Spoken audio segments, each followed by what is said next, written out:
My name's Justin Von Migen, and I have helped tens of thousands of people pass their insurance exams. And today I'm going to help you pass by covering the difference between business continuation plans, business overhead expense policies, and key person disability insurance policies. Hey everybody, so in this video, I'm going to be covering the difference between a business continuation plan and a business overhead expense policy. And I'm also going to be talking about key person disability insurance. So a business overhead expense policy is when a business owner has a short-term disability policy to make sure that the expenses of the business can be covered for the next several months if the business owner becomes disabled.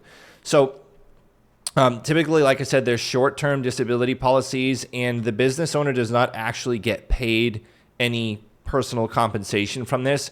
It's just simply so that all the overhead expenses of the business, like say rent or leasing, utilities, stuff like that, can be covered if the owner becomes disabled.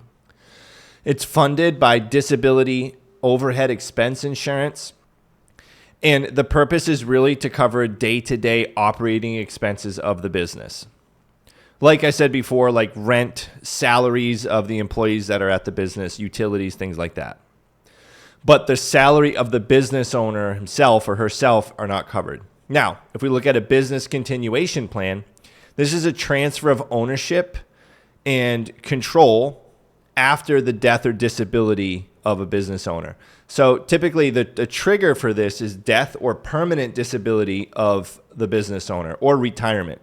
The business overhead expense policy is just if it's a short-term disability. It's like, hey, I'm gone for a little bit because I'm sick or injured, I'll be back. The business continuation plan is really for a permanent disability or death, and it can be funded in a few different ways.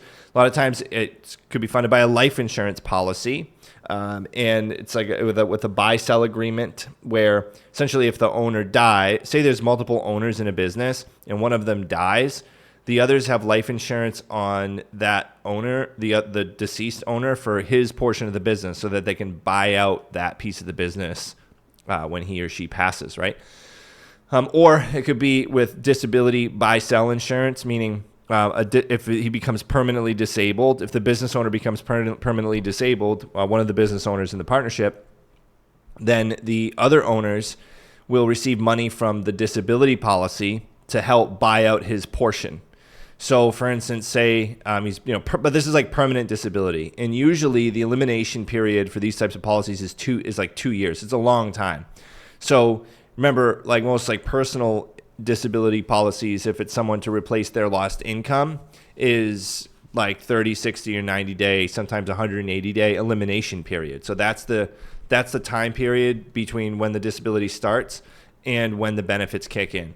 For a business continuation plan, for the disability buy-sell insurance, it's usually like a couple years that the person has to be disabled before that money will kick in to allow the other business owners to buy out that person's share. So the focus of disability continuation plans is ownership and succession. So for the business to transfer from one party to another.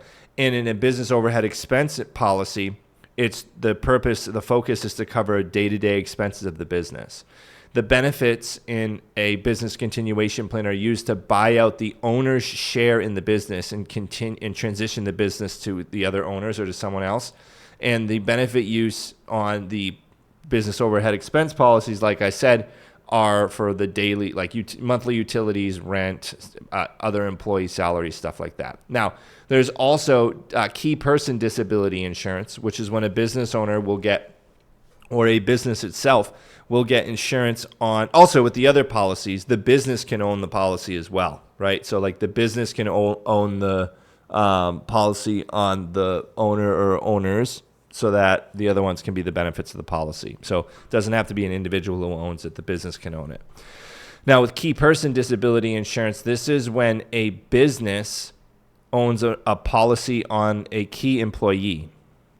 So the business is the beneficiary, not the person who's disabled, right? So if the business gets a key person disability insurance policy on, say, an executive at the company, if the executive is disabled, the business is going to get the money, not the executive, right? So that they can replace any lost income or salaries or lost earnings, and also the money that it would cost to replace that person.